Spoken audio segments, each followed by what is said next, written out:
Hi and welcome. It's been a little bit since you've heard from me on any sort of broadcast, but it's good to be back and broadcasting again and getting ready for this NFC and AFC championship. Excited to see if Miami can continue their run with John Bell, get him into a Super Bowl. He's a veteran quarterback, got traded from Carolina this year. This is a battle of a couple Utah quarterbacks, former Utah quarterbacks in Norm Sandoval in Cleveland and John Bell in Miami. John Bell, as I controlled Utah, I only had John Bell for one season, but he's been a decent quarterback in this league, and I think Miami's going to expand what he can do. It's been great to see Norm Sandoval make it up into the MVP conversation. But with all that being said, let's get down to the field and see what goes down here in 71-degree Cleveland in January, which I guess global warming is really taken hold in Cleveland. But anyway, here we go. Let's get kicked off and see who can pull this out. So Cleveland's going to start off with the ball. Let's see if they try to establish a running game with Duong or get going in the passing game. It looks like they're going to start Sandoval off early, some short passing. Nice on the outside, twice hitting Donald Ruffin there, getting up to the 50-yard line. And that's a good quick couple passes. Short pass and then a first down, incomplete there for the third pass in a row. And then back-to-back incomplete passes. That's going to put Sandoval and the Browns on 3rd and 10, and then they're going to finally run it. So 4 straight passes and then a run on 3rd and 10. They did get 7 yards, but that's not enough, and they're going to have to punt, and that's going to get John Bell and the Miami Dolphins set to go on their first opening drive. And great pass by Bell to start it off, and then they're going to follow it up with a run by Moulton and get into Cleveland territory. Follow that up. Newman is going to get through on a free safety blitz and sack John Bell. Push him back a little bit, so we're at 2nd and 16, and then short yardage from Moulton. Oh, boy, and then a penalty on, false start. So they're really going backwards after – looking pretty efficient and looking good.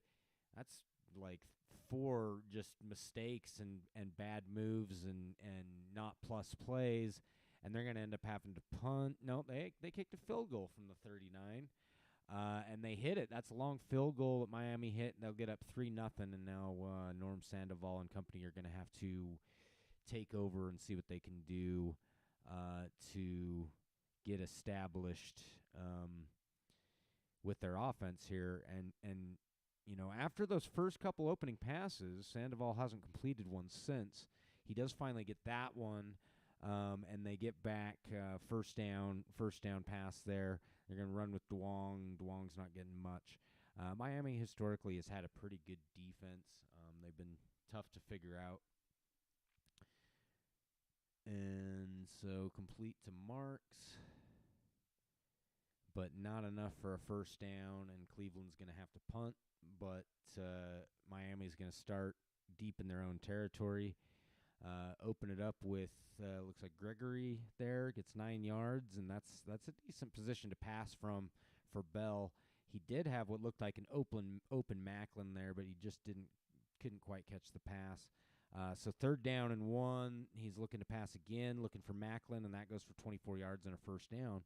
And that's a tricky pass spot to defend because it's like, you don't want to fully sell out on the pass in case they do a quick running play or, get the quarterback to scramble because all they need is a yard. So you got to it's tricky to defend on 3rd and 2nd and 1. Gregory again up the middle gets 6 yards and another first down. 2 yards from Moulton, and it looks like they're Miami's definitely grinding it out. 7 more yards from Moulton, he gets the first yard, and that's the That's classic. 1-2 punch from Moulton. He might get 2 yards on the first one. He'll get 7 on the next one. And, yeah, they're really just going heavy run as they get close to the Cleveland red zone. It's just a Gregory Moulton back-to-back, and they're really moving the ball well with these runs. It's Gregory. I mean, that's got to be 6 or 7 straight run plays, and finally Bell's going to drop back. And he is going to hit Macklin and get the touchdown there, and that's a great way to do it. If you're able to get plus yardage for that long on the running plays, and then get a pass for a touchdown, I mean that's all you can ask for, really. So Cleveland really is going to have to answer here. I mean, we're still early in the game, obviously, but you don't want to let a high-powered offense like Miami get too far ahead too quickly, because it's tricky to come back from. Especially Cleveland, they're less of a high-powered, like big long passing team. They're a bit more methodical than Miami typically is, and so they're built more to play with a lead rather than play from behind. So Cleveland's going to want to pick this up and get to that spot they need to be. They're in Miami territory now, but looks like they've stalled on the last few plays. Another incomplete pass from Sandoval, they're definitely having some trouble moving the ball, but they will get some. No, they won't, and the field goal's no good from their kicker in Cleveland. So Cleveland stays blank on the scoreboard, and Miami has an opportunity to open up a pretty sizable lead and leave just a small amount on the clock, and they're definitely moving the ball pretty well. It appears they're getting close to the 50. They're going to let's see. Bell couldn't find anybody open, ends up getting sacked, and that's a good play from Cleveland. They need to get a lot of pressure on Bell. Really limit those big passes, because Bell's got a great arm. He's really smart, knows how to play the position. He can beat you in a variety of ways. And so Cleveland does get out of that drive there, getting Miami to punt. But they really do need to, as we close down with 3 minutes 30 left in the first half, they do need to get some points on the board to close out this half. As Sandoval looks and hits Ruffin, he gets 10 yards and another first down, and they're at the 50, so they're looking like they're driving. There goes Duong for 8 yards, and that's good. Balance out some passing with the running game. Sandoval looks for a short pass for first down, not able to get it. Looks for basically the same route again, not able to hit it, and we're at 3rd and 2, and they're going to run up the middle with Corona. Corona's a rookie back. He's had a good season, went over 1,000 yards this year, and he was a nice pickup by the Browns. I think they picked him up in a trade with the Giants. As Sandoval looks for that short pass again. They're at 3rd and 4 after 5 yards, and then they did get a completion. First down, winding down a minute 35, incomplete pass from Sandoval. Sandoval's going to drop back again on 2nd down. Incomplete again. 3rd and 10. Let's see if they can get this first down. They really need to. He goes for a short pass to his fullback, not able to complete it, and that's 3 straight incompletions from Sandoval, and they do have to kick a field goal, but this time they hit it, so it's 10-3 Miami, and Miami does have a little bit of time and a powerful enough offense that I could see them getting some points in a minute and 11 seconds left in the first half, but they don't seem to be calling timeouts or any rush, and they're just running the ball. They're going Moulton, and that's going to be a penalty on Miami driving back. Yeah, that's going to complete the half, so we're going to go into halftime. Miami up 10-3 on Cleveland.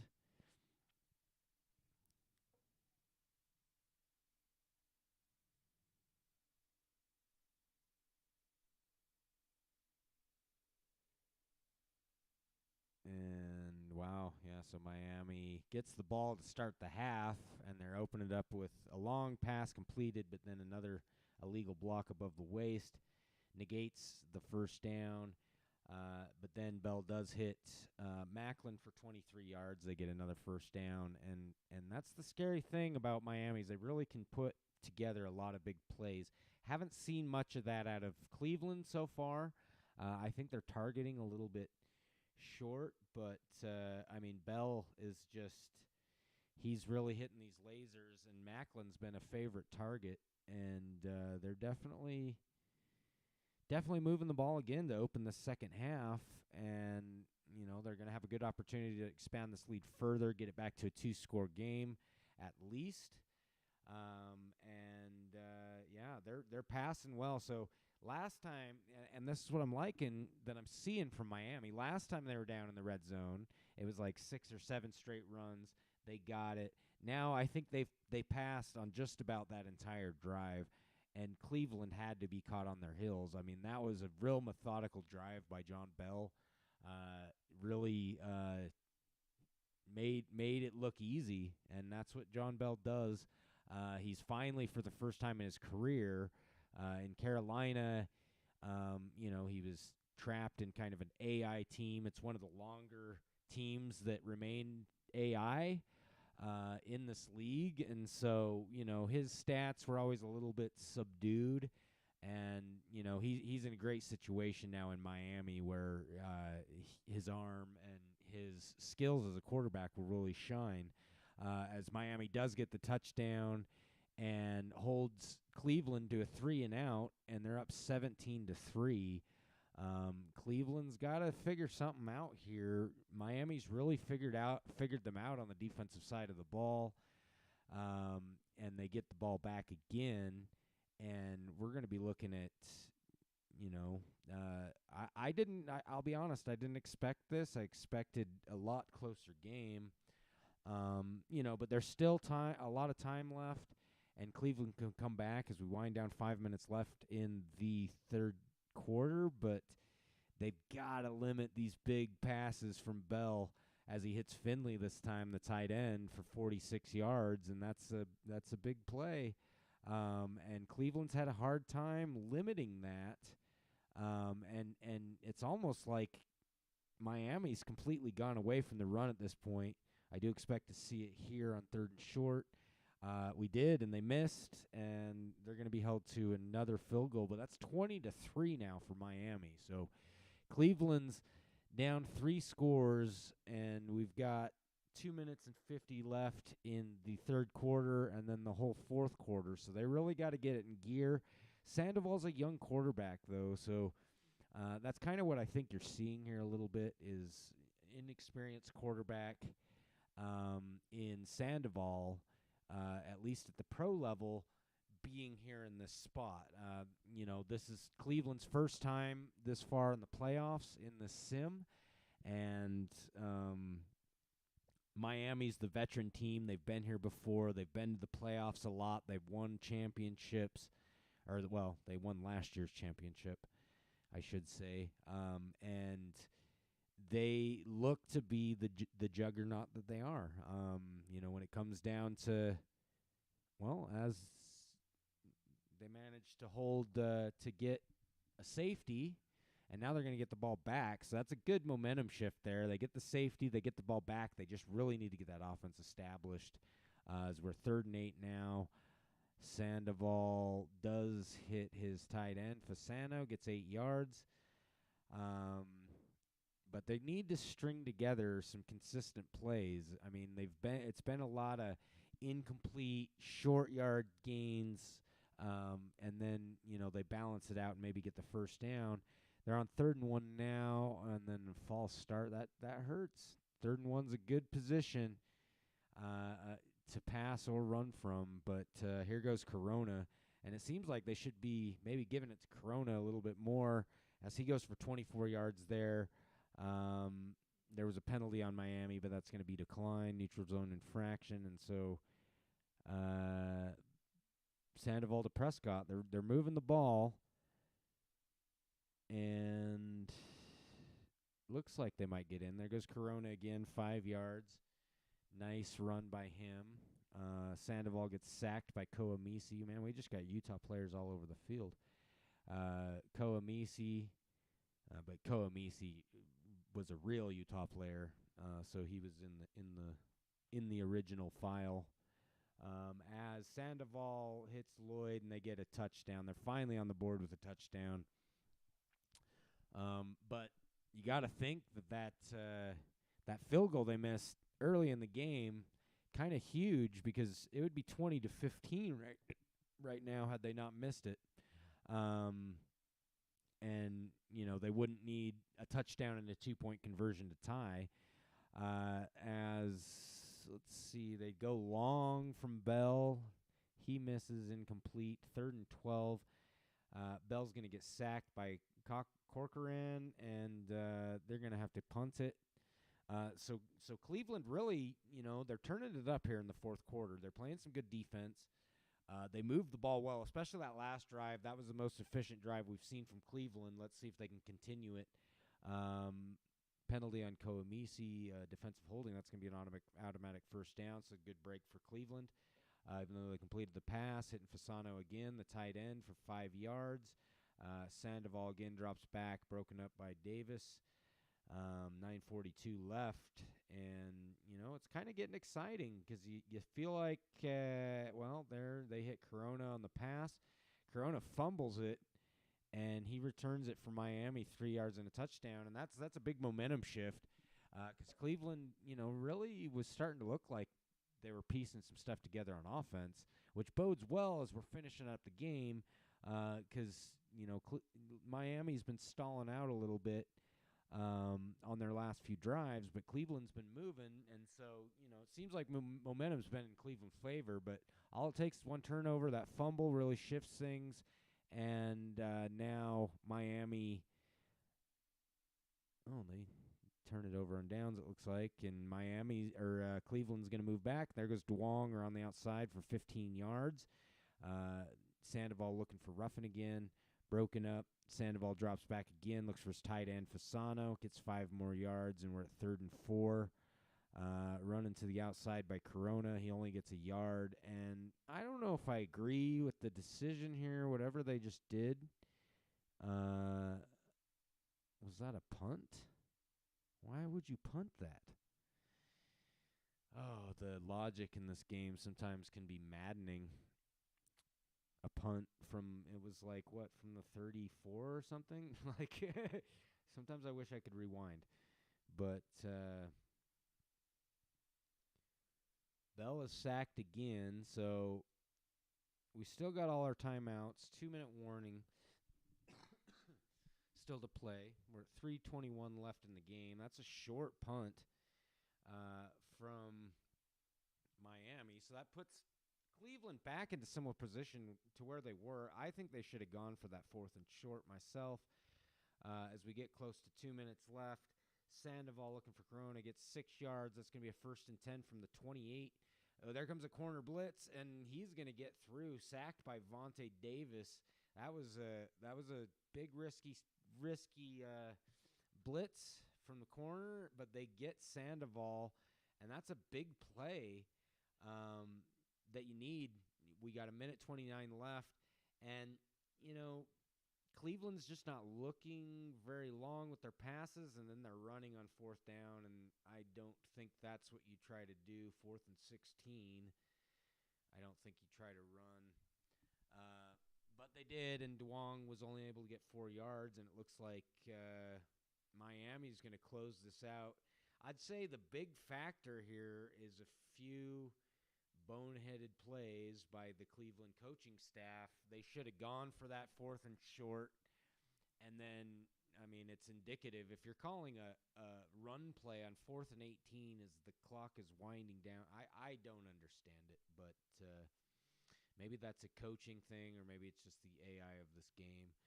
But Cleveland does have the ball back again. They're going to try to do something. Nope, that's going to be the end of the game. So congrats to Miami getting back to the Super Bowl, defeating Cleveland. Cleveland's the up-and-comer. Cleveland did win the regular season match between the two, but that's the difference.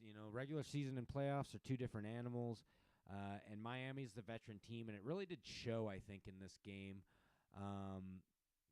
Miami pretty much controlled it from end to end. They never trailed in this game. Cleveland did start to put together some comebacks, but a few boneheaded plays, boneheaded decisions, I think, maybe from the coaches, or I don't know how that ended up happening. But I expect Cleveland to be back next season and be, they've got a young team, a lot of young players, so they should be a contender for years to come.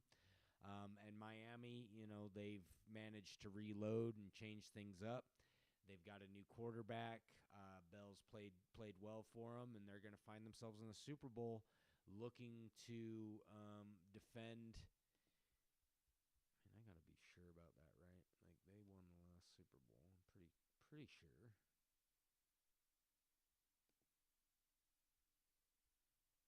Let's go look, and then we'll do the other game.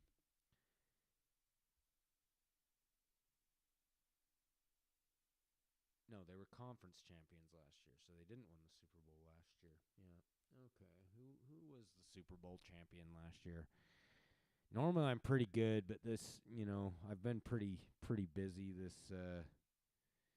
these last couple months, and so it's been difficult to